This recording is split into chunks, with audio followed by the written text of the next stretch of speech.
Imagine standing before one of America's most iconic landmarks. The air hums with history, the stone walls echo stories of centuries past, and millions of eyes have passed by, yet this place hides a secret few have ever imagined. What if, beyond the familiar halls and corridors, a concealed chamber exists, a hidden space that has safeguarded mysteries powerful enough to reshape the way we understand history? What could be inside, and why has it remained untouched for so long? America is a nation built on layers of untold stories. Some are celebrated, many remain buried beneath the surface, waiting for the right moment to resurface. Even the oldest landmarks, constructed in the 1700s and 1800s, were crafted with deliberate secrets. Concealed rooms, false walls, and hidden passageways were not accidental. They served a singular purpose: to protect vital political correspondences, treasured artifacts, or documents that could tip the balance of power.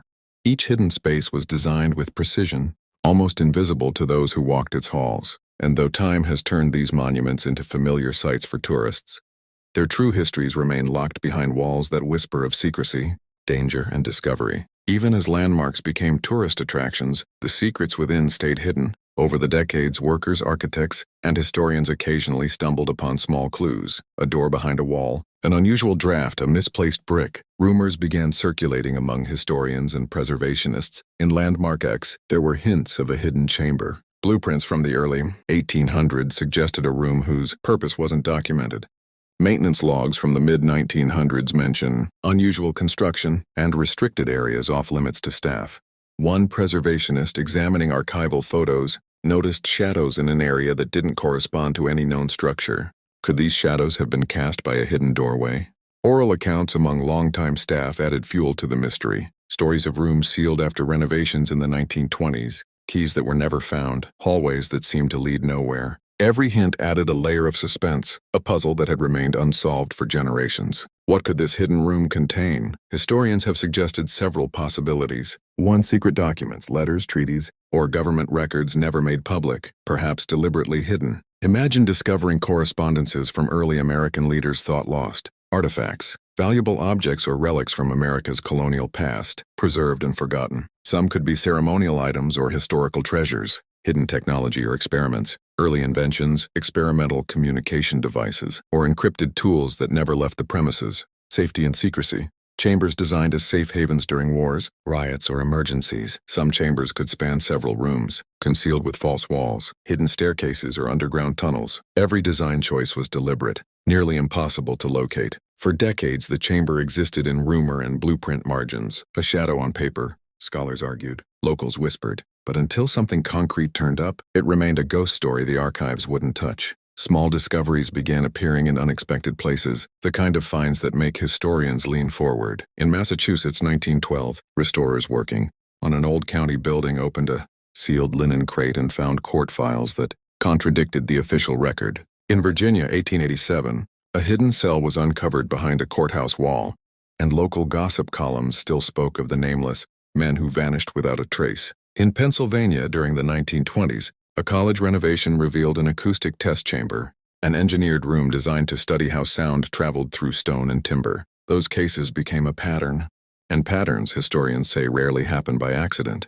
During a mid-20th century renovation at our landmark, the same building that had spawned the earlier rumors, the crew expected routine work, loose masonry, settling foundations, the usual dance between old stone and new mortar. What they found was anything but routine. It was late autumn. The wind bit through the scaffolding. The crew's breath came out in visible puffs as they pried at a cracked flagstone in a quiet corridor no visitor ever saw.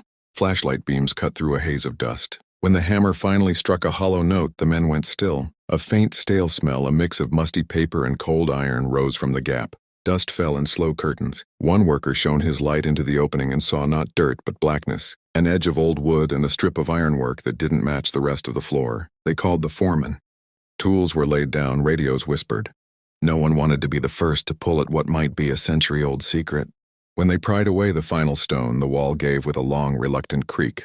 Air exhaled from the void, compressed, stale like a breath held for decades. In the beam of the flashlight, a seam revealed itself. An iron ring, a narrow ledge, and beneath it, a sliver of darkness that swallowed the light. The crew lowered a lamp, 2 rope lines, and a single corded camera. The image that came back was enough to freeze every heart in the room. A stair, narrow, cobbled, and spiraling down into deeper shadow. The sound of the camera's motor in the confined space was amplified, echoing back like a heartbeat. That stair led to a small chamber, not ornate but deliberately concealed. There was no furniture, no signs of living. What stood out were the marks, odd chisel notches, faint ink stains on the floor, and a shallow shelf carved into the far stone, as if something important had been tucked there and then taken away. This discovery matched nothing in the official maintenance logs. Historians saw echoes of other incidents: the Massachusetts files, the Virginia cell, the Pennsylvania test chamber. Could this chamber be a forgotten evidence room, a place for the most dangerous rulings, or an emergency holding space for people the town preferred to forget? Experts found clues that pushed each theory into sharper focus.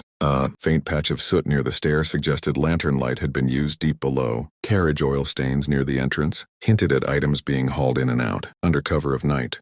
And the narrow, acoustically dead construction of the walls suggested someone had considered sound, not for music, but for secrecy. One small ledger fragment, barely legible, was the most telling. Its paper was brittle, the ink faded, but the handwriting was unmistakable. It contained shorthand references to sealed files and a name crossed out twice, bureaucratic erasure rarely seen without cause. And then, as the team prepared to catalog what little they could salvage, someone found the first real object, a small, wrapped packet, not paper, but cloth, that had survived the damp and darkness. When opened under a lamp, it contained a fragment of writing, a line referencing a name tied to a scandal quietly buried in state archives for decades. This discovery told them one thing more than any blueprint. The past had been reaching back, but what this fragment actually named, and why it mattered so much, would not be revealed without consequence.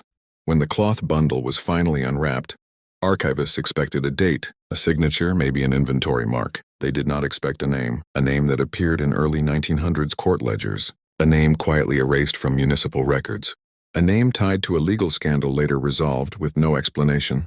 And as soon as experts confirmed the handwriting matched the era, something strange happened. Within 6 hours, state officials arrived unannounced. They took photographs, they asked for statements, and then, without warning, they ordered the chamber to be sealed for safety reasons. Everyone who worked there that day remembers the same sentence. This discovery is not for public release. The fragment disappeared into a sealed evidence box. Renovation logs for that week vanished from the public folder. Workers were instructed to remain silent until the investigation concluded. It never did. A historian recognized the erased name from a 2007 leak involving an East Coast courthouse. During repairs that year, workers accidentally broke through a crawlspace and found 3 locked drawers containing prohibited case files. Within 48 hours, that site was shut down. Documents were confiscated. Discovery was declared structural debris. No public report was ever filed. The erased name on the fragment matched one of the sealed file authors from the 2007 leak. Coincidence? Historians don't believe in coincidences. Back at our landmark, the team digging privately found the same. Name also appeared in a witness list from 1914, again crossed out. The same handwriting style showed up in a half-burned docket misfiled in 1939. Every reference pointed to something someone desperately wanted erased. One investigator, an archivist from Raleigh, tried filing a FOIA request about the name. 3 weeks later, he received a response. Records confirming or denying this individual's involvement do not exist. Except everyone had already seen the fragment. Someone was lying. Multiple experts now believe the chamber wasn't for storage. It wasn't for ventilation. It wasn't even for emergency use. They think it was built to hide something that threatened the political foundation of the time. A judgment, a confession, a ledger, a person. Something powerful enough to risk erasing, rewriting, and burying history. The day after officials sealed the site, a blurred, anonymous photo circulated among a small group of preservationists. The image showed something no one expected. A second chamber marker. Same design, same era. Same structural signature, located under a place millions of people walk across every year. So now the question isn't just what was hidden in the first chamber. The real question, the one keeping investigators awake, is this. If the erased name connects both locations, and if the first chamber was sealed within hours, what exactly is buried beneath the second one? And who is trying so hard to keep us from finding it? Because one thing is clear, the chamber wasn't meant to be found. And the next one is still out there.